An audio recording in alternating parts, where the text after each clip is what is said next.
আলহামদুলিল্লাহ। আজ 19শে রজব 1447 হিজরি, 25শে পৌষ 1432 বঙ্গাব্দ, 9 জানুয়ারি 2026 খ্রিস্টাব্দ।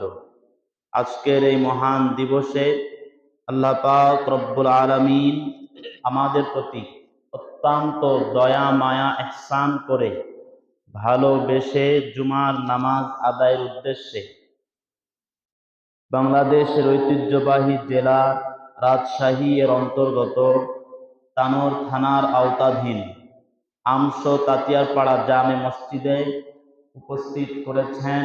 কিছু কথা বলার ও শোনার তৌফিক আল্লাহ তাআলা আমাদেরকে দান করলেন। এজন্য সকলে অন্তরের অন্তঃস্থল থেকে শুকরিয়া আদায় করি, শুকরগুজার হই, কৃতজ্ঞতা প্রকাশ করি। সকলে একসাথে এক বাক্যে বলি আলহামদুলিল্লাহ। অগণিত দরুদ বর্ষিত হোক ওই মহান রাসূল সাল্লাল্লাহু আলাইহি ওয়াসাল্লামের প্রতি, যিনি আশরাফুল আম্বিয়া, সাইয়্যিদুল কাউনাইন, রাহমাতুল লিল আলামিন। সকলে বলি সাল্লাল্লাহু আলাইহি ওয়াসাল্লাম। মুআজ্জাজ হাজরিন, গত জুমায় আমরা আলোচনা করেছিলাম রজব মাসের ফজিলত সম্পর্কে এবং এই মাসের করণীয় বর্জনীয় সম্পর্কে। সময় শেষ হয়ে যাওয়ার কারণে করণীয়টা বলে আমরা শেষ করেছিলাম।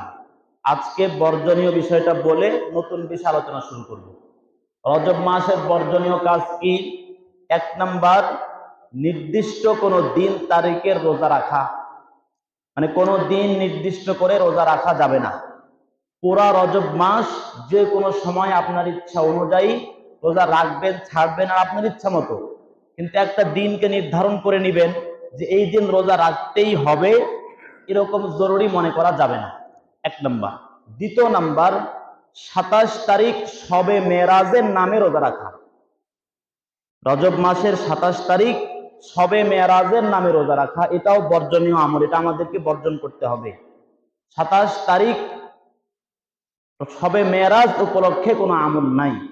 অন্যান্য দিন আমরা যেমন আমল করি, এই দিনও ঠিক তেমনই আমল করতে হবে। অনেকে হাদিস বের করছেন, বানান জাল হাদিস বর্ণনা করেন যে এই দিনে রোজা রাখলে 1000 বছর রোজা রাখার স্বভাব হয়। এটা কিন্তু হাদিস না। অনেকে জাল হাদিস বলে এটা, কিন্তু এটা আসলে হাদিস না, সহিহ কোনো বর্ণনায় নাই। এজন্য 27 তারিখ নির্ধারণ করে জোরপূর্বক রোজা রাখতেই হবে, এরকম করা বেদাত। এই দিনে রোজা রাখা যাবে না। হ্যাঁ, এমনিতে যদি আপনি নফল রোজা রাখেন আলাদা কথা। 3 নাম্বার, রজব মাসে নির্দিষ্ট কোনো দিনে বিশেষ খাবারের ব্যবস্থা করা। অনেকে মনে করে যে এই দিনে ভালো খাবারের ব্যবস্থা করলে সারা বছর আল্লাহ তাআলা ভালো খাওয়াবেন, এইটা মনে করে অনেকে ভালো খাবারের ব্যবস্থা করে। এটারও কোনো ভিত্তি ইসলামী শরীয়তে নাই। একটা হাদিস শোনাবো, কিতাবের নাম সহিহ বুখারী, হাদিস নাম্বার 5474। এই হাদিস বর্ণনা করেছেন হযরত আবু হুরায়রা রাদিয়াল্লাহু তাআলা আনহু। কে বর্ণনা করেছেন? আন আবি হুরায়রা রাদিয়াল্লাহু তাআলা আনহু قال قال رسول الله صلى الله عليه وسلم। হযরত আবু হুরায়রা রাদিয়াল্লাহু তাআলা আনহু থেকে বর্ণিত, তিনি বলেন রাসূলুল্লাহ সাল্লাল্লাহু আলাইহি ওয়াসাল্লাম ইরশাদ করেছেন, লা ফারআ ওয়ালা আতিরাতা। ইসলামের মধ্যে ফারা নামে কোনো ইবাদত নাই, আতিরা নামে কোনো ইবাদত নাই। হাদিসের মধ্যে দুইটা ইবাদতের কথা বলা হলো, ফারা, দ্বিতীয় নাম্বার আতিরা।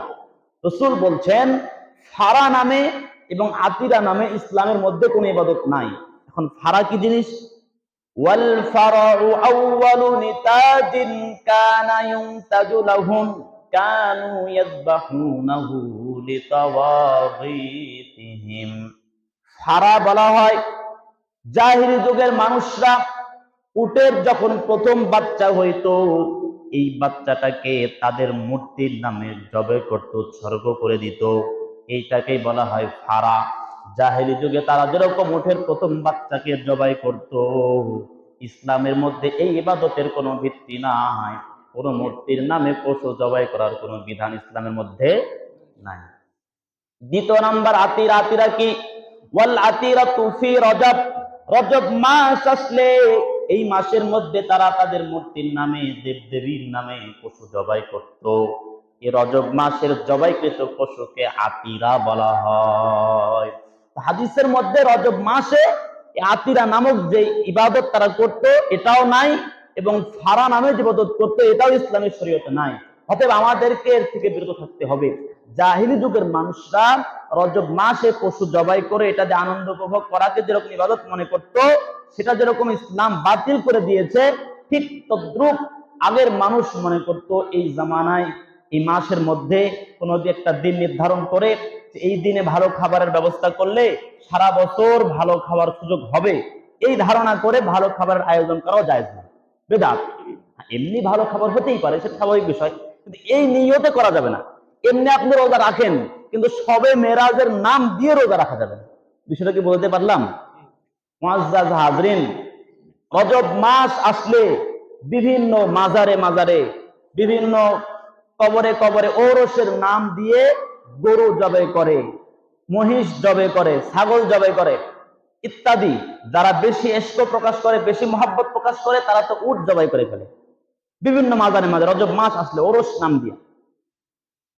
তো এই ইবাদত তারা তো ইবাদত মনে করে করতেছে। মাজারে যে বাবা শুয়ে আছে তার নামে জবাই করা, এটা তারা ইবাদত মনে করে করতেছে। তো তাদের এই আমলের সাথে হাদিসে বর্ণিত আমলের সাথে মিল পাওয়া যায় কিনা? হাদিসে আমরা পড়লাম যে আতিরা নামক কোন ইবাদত রজব মাসে নাই। রজব মাসে যারা যে পশু জবাই করতে তাকে আতিরা বলা হয়।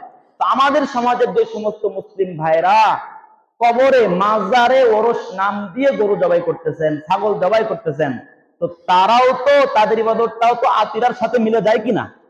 তো আতিরার বিধান যেরকম ইসলামী শরীয়তে নাই, এই সমস্ত মাজারে রজব মাস আসলে পশু জবাই করার কোনো বিধান নাই। পশু জবাই তো হতে হবে কার নামে? আল্লাহ তাআলার নামে। পশু জবাই আল্লাহ তাআলা ছাড়া অন্য কার নামে যদি হয়, সেই পশুর গোশত খাওয়া যায় না। স্বয়ং যদি রাসূলের নামেও কেউ পশু জবাই করে, সেই পশু খাওয়া যাবে না।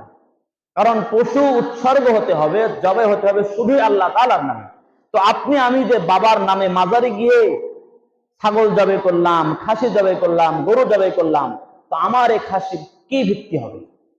যারা খাবেন সেটা তো হারাম খাবেন, কারণ এটা তো উৎসর্গ হয়েছে বাবার নামে। তো আপনার মধ্যে আর এক হিন্দুর মধ্যে পার্থক্য থাকলো কোথায়? হিন্দুরা তো তাদের মায়ের নামে জবাই করে, আপনি না বাবার নামে করলেন, পার্থক্য কোথায়? সে এক মায়ের নামে করে, আপনি বাবার নামে করলেন, তো আপনার মধ্যে হিন্দুর মধ্যে পার্থক্য কি? সে বাবা, সে মায়ের পূজারী, আপনি তো বাবার পূজারী। এজন্য মাজারে মান্যত না করা, কুসুম্বায় মান্যত না করা, এখান থেকে আমাদেরকে সাবধান হতে হবে। অনেকে মাজারে মান্যত করেন, কুসুম্বায় মান্যত করেন। হ্যাঁ ভাই, কুসুম্বাই কে দেয় আপনাকে? কুসুম্বাই যে মান্যত করবেন সেটা আপনাকে দিবে কে? কথার কথা, আপনি সন্তান চাইলেন কুসুম্বাতে গিয়ে, তো কুসুম্বাকে সন্তান দিতে পারে? সে আপনাকে রোগ থেকে মুক্তি দিতে পারে? আপনাকে সুস্থ করতে পারবে? তাহলে সে আপনাকে এক গ্লাস পানি পান করাতেও পারবে না। কুসুম্বাই যে আছে সে তো আপনাকে এক গ্লাস পানি পান করাইতে পারবে না। তো কি জন্য সেখানে মান্যত করলেন? আপনি আল্লাহর কাছে মান্যত করবেন। আল্লাহ তাআলা আমাদের সকলকে বোঝার তৌফিক দান করেন, এই সমস্ত ভ্রান্ত আমল বর্জন করার তৌফিক দান করেন। মুআজ্জাজ হাজরিন, আজকের আমাদের আলোচ্য বিষয় দ্বীনি ইলমের ফজিলত সম্পর্কে। যেহেতু জানুয়ারি মাস চলছে, হ্যাঁ, অনেকেই নিজের সন্তানকে, ছেলে মেয়েকে, নাতি নাতনিকে বিভিন্ন স্কুল কলেজে ভর্তির সিজন চলতেছে এখন। তা আমিও এক মাদ্রাসার ছাত্র হিসেবে আপনাদের কাছে আবেদন করব যে আপনার আত্মীয় স্বজন, প্রতিবেশী যেই হোক না কেন, তাদেরকে দ্বীন শিখান, কুরআন সুন্নাহ শিখান, ইলম শিখান। কারণ দ্বীনি ইলমের অনেক ফজিলত আছে। হ্যাঁ, এই আলোচনাটা আমার আরো আগে করার দরকার ছিল, কিন্তু আমার স্মরণ ছিল না। যেহেতু আমাদের মাদ্রাসাগুলোতে জানুয়ারিতে ভর্তি হয় না, মাদ্রাসাগুলোতে ভর্তি শুরু হয় রমাজানের পর থেকে। যাই হোক, তারপর আপনাদেরকে শোনায় দিয়ে সতর্ক থাকবেন, পরবর্তীতে চেষ্টা করবেন। তো দ্বীনি ইলমের বহু ফজিলত বর্ণিত আছে, এত ফজিলত বলার সময়ও এখানে হবে না। আজকে শুধু একটা বিষয় আলোচনা করব, সেটা হলো দ্বীনি ইলম যারা শিক্ষা করে, কোরআন সুন্নাহর ইলম যারা শিক্ষা করে, তাদের একটা অনুভূতি সৃষ্টি হয়। সেই অনুভূতিটা হলো জবাবদিহিতামূলক অনুভূতি। দ্বীনি ইলম শিক্ষার মাধ্যমে মানুষের মধ্যে এক অনুভূতি সৃষ্টি হয়, সেই অনুভূতির নাম হলো জবাবদিহিতামূলক অনুভূতি। মানে শেষ বিচারের দিন আমাকে জবাবদিহি করতে হবে, আমি যা করছি এর জন্য আমাকে শেষ বিচারের দিবসে আল্লাহ তাআলার সামনে জবাবদিহি করতে হবে। এটা কোরআন সুন্নাহর ইলম শিখলে এই অনুভূতি মানুষের দিলে সৃষ্টি হয়। সাধারণ শিক্ষায়, জেনারেল শিক্ষায় কিন্তু এই অনুভূতি সৃষ্টি হয় না। সাধারণ শিক্ষায় মানুষ যত শিক্ষিত তত বড় দুর্নীতিবাজ। রাগ করেন না, আবার কথাটা বুঝেন আগে। মানুষ সাধারণ শিক্ষায় যারা শিক্ষিত, যত বড় শিক্ষিত তত বড় দুর্নীতিবাজ।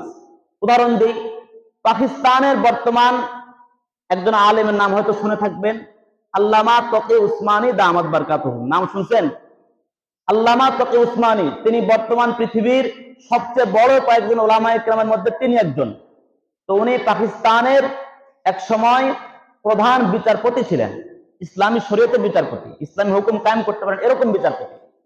তো উনি এক বয়ানের মধ্যে বলছেন যে আমি তো পাকিস্তানের বিচারপতি ছিলাম, কিন্তু একটা বারের জন্য আমি চোরকে হাত কাটার আইন বিধান দিতে পারিনি।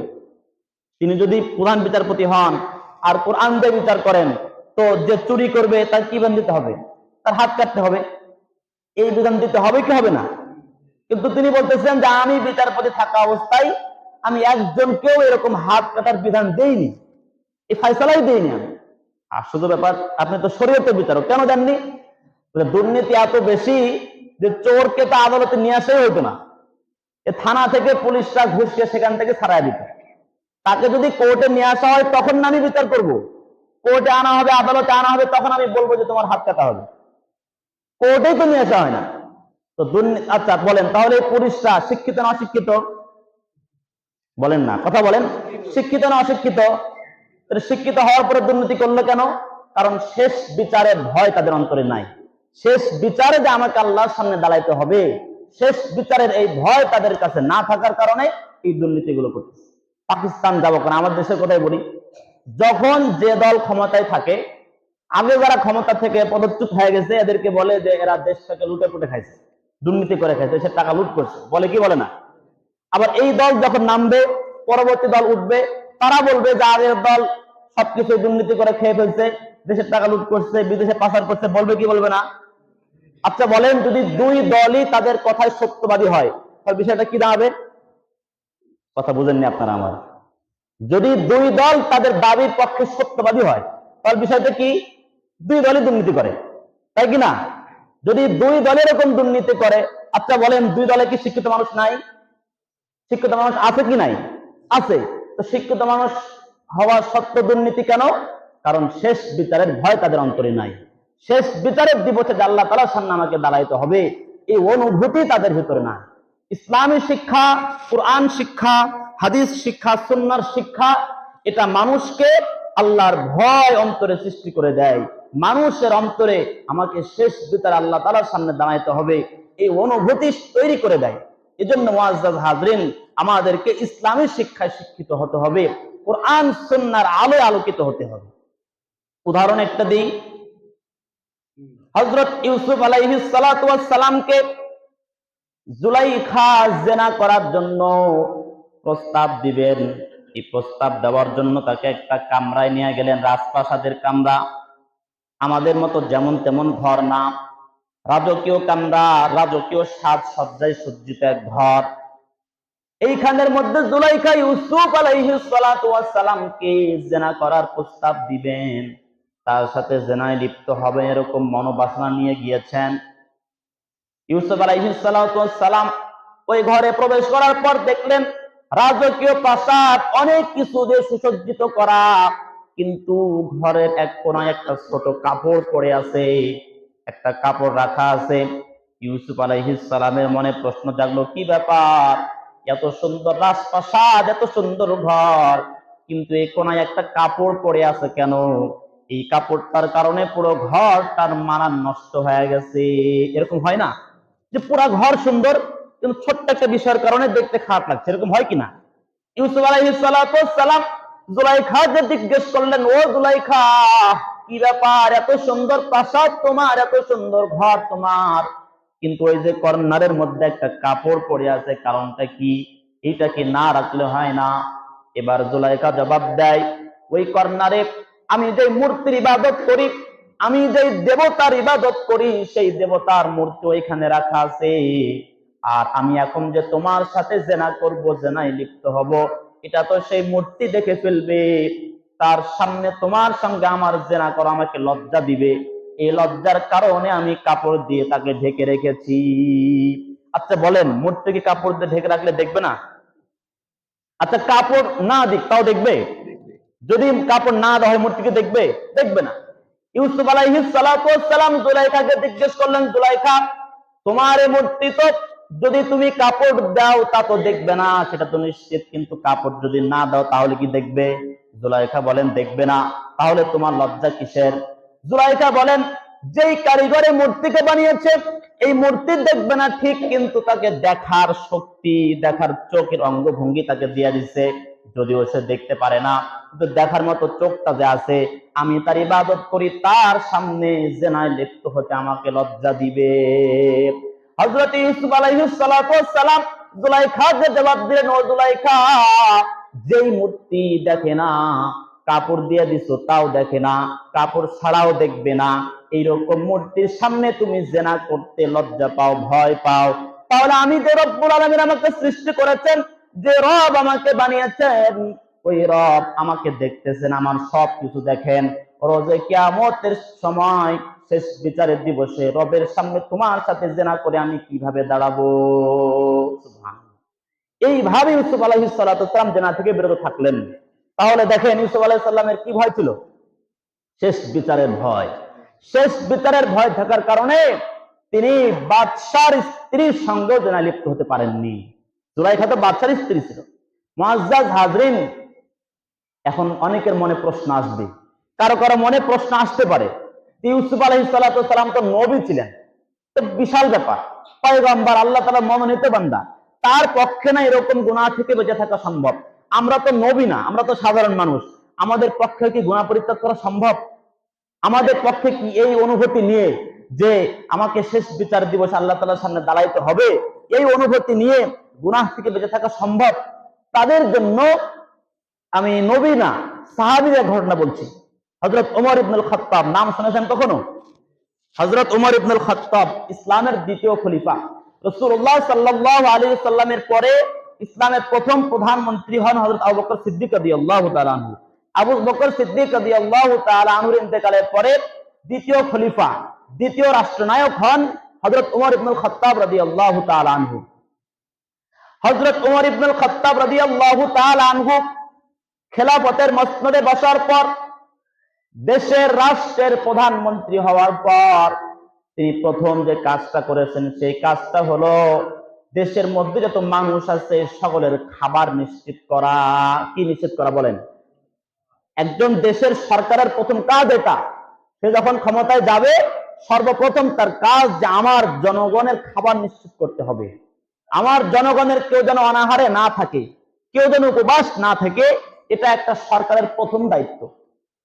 খলিফাতুল মুসলিমিন হযরত ওমর ইবনুল খাত্তাব রাদিয়াল্লাহু তাআলা আনহু ক্ষমতায় যাওয়ার পর সর্বপ্রথম নিশ্চিত করলেন যে আমার রাজ্যের মধ্যে কোনো মানুষ যেন অনাহারে না থাকে, আমার রাজ্যের মধ্যে কোনো মানুষ যেন উপবাস না থাকে, কোনো মানুষ যেন না খেয়ে থাকে, এই বিষয়ে তিনি বেশি লক্ষ্য রাখলেন।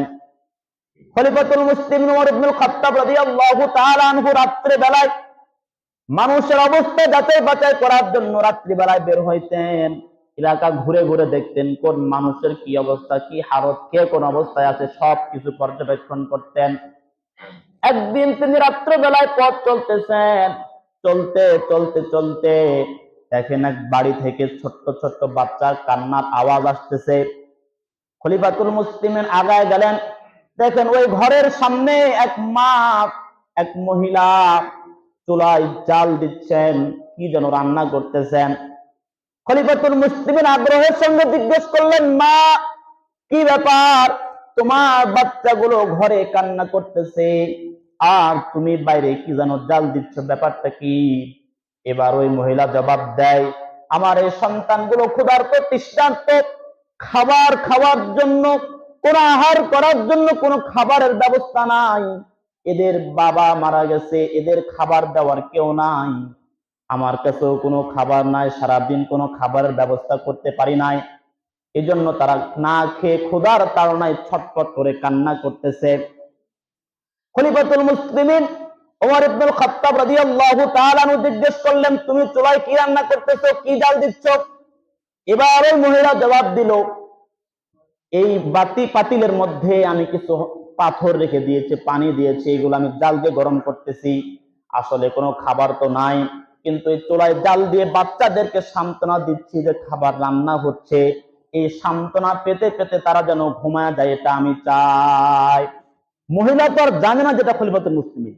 মহিলা মনে করছে কোনো পথিক, কোনো মুসাফির আসছে। হযরত ওমর ইবনুল খাত্তাব রাদিয়াল্লাহু তাআলা আনহু সঙ্গে সঙ্গে সেখান থেকে রাষ্ট্রীয় কোষাগারে চলে গেলেন, বাইতুল মালে চলে গেলেন। যাওয়ার পর ওইখানে যে গোলাম ছিল, কৃতদাস ছিল, তাকে বললেন, গোলাম, একটা আটার বস্তা আমার পিঠের উপরে উঠায়া দাও। সুবহানাল্লাহ। রাষ্ট্রনায়ক, অর্ধজাহানের খলিফা, খলিফাতুল মুসলিমিন হযরত ওমর ইবনুল খাত্তাব রাদিয়াল্লাহু তাআলা আনহু গোলামকে গিয়ে বলছেন, গোলাম, রাষ্ট্রীয় কোষাগার থেকে একটা আটার বস্তা আমার পিঠে উঠায়া দাও। এবার গোলাম বলছে, খলিফাতুল মুসলিমিন, আপনি অর্ধজাহানের খলিফা, আমি আপনার গোলাম হয়ে কিভাবে আপনার পিঠে আটা উঠায় দিব? আপনি আমাকে হুকুম দেন, আপনি কোথায় পৌঁছাতে বলবেন আমি সেখানে আটার বস্তা পৌঁছায় দিব, কিন্তু আমি আপনার পিঠে উঠাইতে পারবো না। এবার ওমর রাদিয়াল্লাহু তাআলা আনহু গোলামকে ডাক দিয়ে বলছে, গোলাম, তোমাকে যা বলতেছি তাই করো। আচ্ছা, তুমি আমার এই প্রশ্নের জবাব দাও। আল্লাহ তাআলা যদি রোজে কিয়ামত শেষ বিচারের দিনে জিজ্ঞেস করে, যেই দেশের রাজা, যেই দেশের প্রধানমন্ত্রী ওমর ইবনুল খাত্তাব ছিল, সেই দেশের মধ্যে এক মা তার সন্তানদেরকে নিয়ে না খেয়ে কিভাবে রাত্রি যাপন করলো, এই প্রশ্ন যদি করে ফেলে, তখন কি তুই আমার পক্ষ থেকে জবাব দিবি? গোলাম জবাব দিল, খলিফাতুল মুসলিমিন, এই জবাব আমি দিতে পারবো না। ওমর রাদিয়াল্লাহু তাআলা আনহু বললেন, তাহলে দেখ, জবাবটা আমাকেই দিতে হবে। আমি যেহেতু জবাব দিব, তাহলে বোঝা যায় দায়িত্বটা আমার। অতএব তুই বেশি কথা না বাড়ায় একটা আটার বস্তা আমার পিঠের উপরে চড়াইয়া দে। সুবহানাল্লাহ। খলিফাতুল মুসলিমিন সে আটার বস্তা নিয়ে ওই মায়ের কাছে গিয়েছেন। রুটি বানানো হয়েছে, সেই রুটি নিজ হাতে বাচ্চাদেরকে খাইয়ে তাদের মুখে হাসি ফুটিয়ে এসেছেন। সুবহানাল্লাহ। তো কেন করেছেন তিনি এটা? তিনি শুধু এক দেশের রাজা, এক দেশের খলিফা, অর্ধ জাহান, অর্ধ পৃথিবীর খলিফা হওয়া সত্ত্বেও নিজের পিঠে আটার বস্তা বহন করেছেন কৃষি অনুভূতি থাকার কারণে, যে আমাকে শেষ বিচার দিবসে আল্লাহর কাছে জবাবদিহি করতে হবে। যদি আল্লাহ জিজ্ঞেস করে বসে, ওমর, তুমি যে দেশের রাজা ছিলে, তুমি রাজা থাকা অবস্থায় কিভাবে এক মা তার সন্তানকে নিয়ে অনাহারে থাকলো, যদি আল্লাহ আমাকে ধরে বসেন, আমার কি জবাব হবে? এই ফিকিরে তিনি নিজের কাঁধে আটার বস্তা বহন করেছেন, রাজ্যের লোকদের জন্য খাবার ব্যবস্থা গ্রহণ করেছেন। যে আমাদের মধ্যে যদি এই আল্লাহ ভীতি চলে আসে, আমাকে জবাবদিহি করতে হবে, শেষ বিচারের ভয় যদি আমাদের দিলে চলে আসে, আমার দ্বারা কোনো অন্যায় আর হবে না, আমার দ্বারা কোনো অপকর্ম হবে না, আমার দ্বারা কোনো দুর্নীতি হবে না।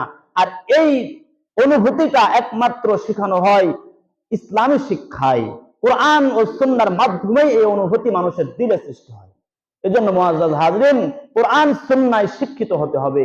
শিক্ষিত হতে না পারলেও কোরআন সুন্নাহর শিক্ষায় আলোকিত হতে হবে।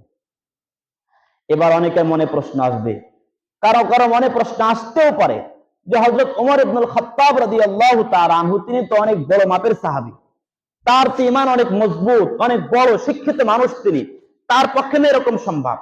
কিন্তু আমরা তো অশিক্ষিত মূর্খ মানুষ, গ্রামের সাধারণ মানুষ, কৃষক মানুষ, আমাদের দ্বারা কি এরকম গুনাহ থেকে বাঁচা সম্ভব? যাদের মনে এরকম প্রশ্ন আসতে পারে, তাদের জন্য আরেকটা ঘটনা বলতেছি। সেটা হলো খলিফাতুল মুসলিমিন হযরত ওমর ইবনুল খাত্তাব রাদিয়াল্লাহু তাআলা আনহুর জামানারই ঘটনা, এক রাখালের ঘটনা। খলিফাতুল মুসলিমিন হযরত ওমর ইবনুল খাত্তাব রাদিয়াল্লাহু তাআলা আনহু একবার মরুভূমির পথ চলতেছেন, মরুভূমি দিয়ে চলতেছেন। তখন তো এরকম ভিআইপি যুগ ছিল না, ডিজিটাল জামানা ছিল না। এখন আমাদের সময় রাস্তার মোড়ে মোড়ে চায়ের স্টল আছে, খাবারের দোকান আছে, সব সময় খাবার পাওয়া যায়। কিন্তু মরুভূমির পথ 20-30 মাইল, 40 মাইলের মধ্যে কোনো চায়ের দোকান নাই, কোনো পানি পান করার ব্যবস্থা নাই, কোনো খাবারের দোকান নাই। ওমর ইবনুল খাত্তাব চলতে চলতে ক্লান্ত হয়ে গেছেন, ক্ষুধা লেগে গেছে, তৃষ্ণার্ত। দেখেন এক রাখাল বকরির পাল নিয়ে, এক রাখাল বকরির পাল নিয়ে মাঠে চড়াচ্ছেন। দেখেন যে ওই রাখাল একটা বকরির দুধ দহন করে সে নিজে পান করলো। এই ঘটনা শোনার আগে আপনারা একটু বলেন তো, রাখাল কি শিক্ষিত না অশিক্ষিত? বুঝেননি মনে হয় কথা। যারা রাখাল হয় এরা শিক্ষিত হয় না অশিক্ষিত হয়? সকলে বলেন। হ্যাঁ, তাহলে শুনতে তো সমস্যা নাই।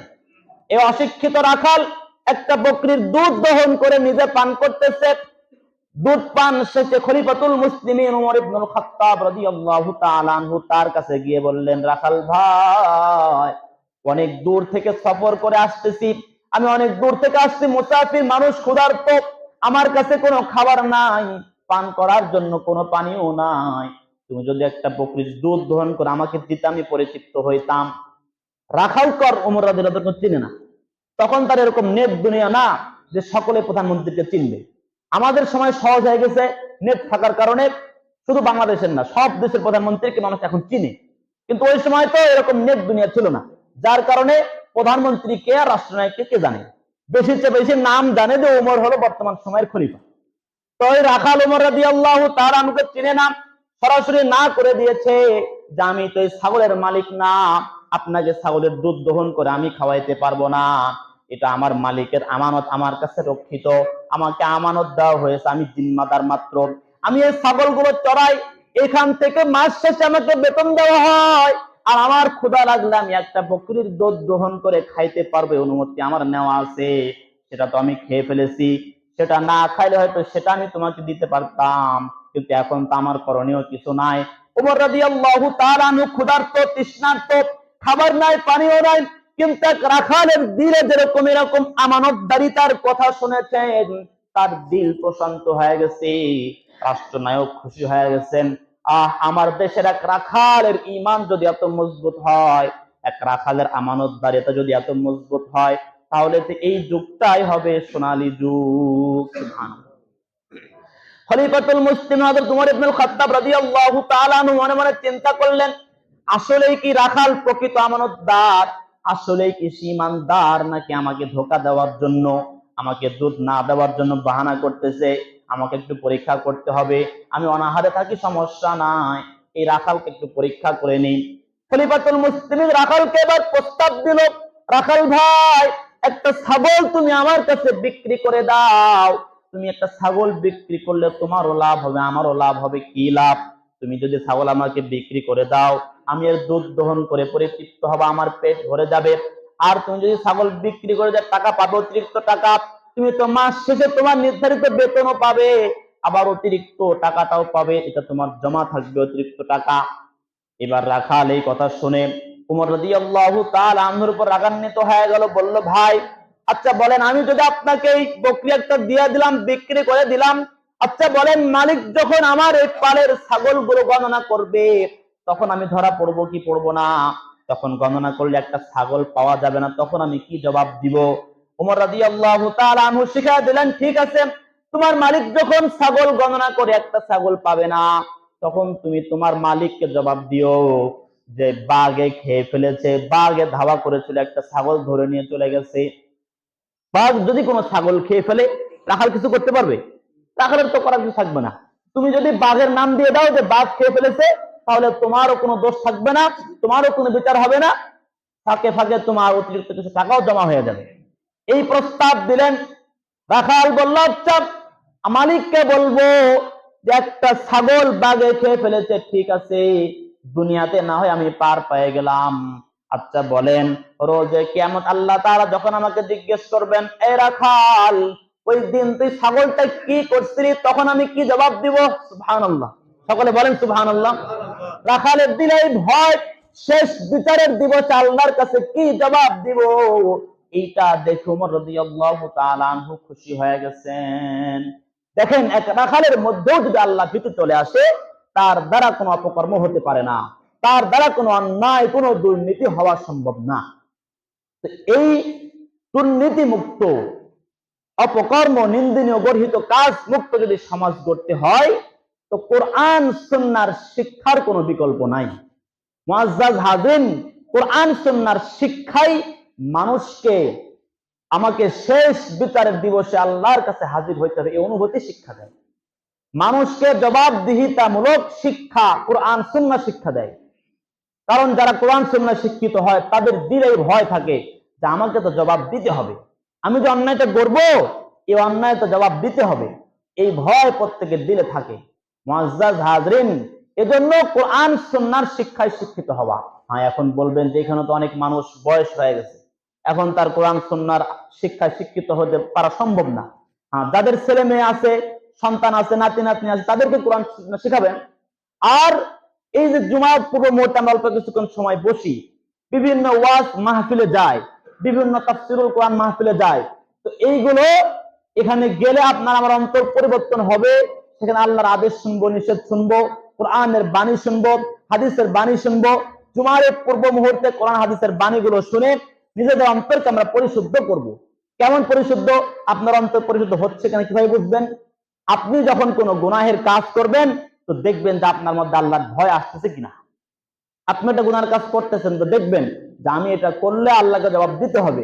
এই অনুভূতি যদি আসে, তাহলে বুঝবেন যে আপনার দিল কোরআনের আলোয় আলোকিত দিল। যদি আপনার এই অনুভূতি জাগে আপনার অন্তরে, প্রত্যেকেই পরীক্ষা করবেন, কোন গুনাহের কাজ করার সময় যদি আপনার অনুভূতি জাগে যে এটা করছি, এটা তো আল্লাহকে জবাব দিয়ে করতে হবে, আমাকে তো শেষ বিচারের দিবসে জবাব দিতে হবে, এই অনুভূতি যদি আপনার অন্তরে জাগে, তো বুঝতে হবে আপনার এই দিল কোরআনের আলোয় আলোকিত দিল। যারা মাদ্রাসায় লেখাপড়া করে, যারা কোরআন হাদিস শিখে, তারা তো কোরআনের শিক্ষায় শিক্ষিত। আর আপনি মাদ্রাসায় পড়েননি, কিন্তু উলামায়ে কেরামদের সাথে সম্পর্ক রাখেন, দ্বীনের সাথে নিসবত রাখেন, আল্লাহর আদেশ নিষেধ মেনে চলেন, তো আপনার দিল হবে কোরআনের আলোয় আলোকিত দিল। আল্লাহ তাআলা আমাদের সকলকে কথাগুলো বোঝার, আমল করার তৌফিক দান করেন। ওয়া আখিরু দাওয়ানা আলহামদুলিল্লাহি রাব্বিল আলামিন।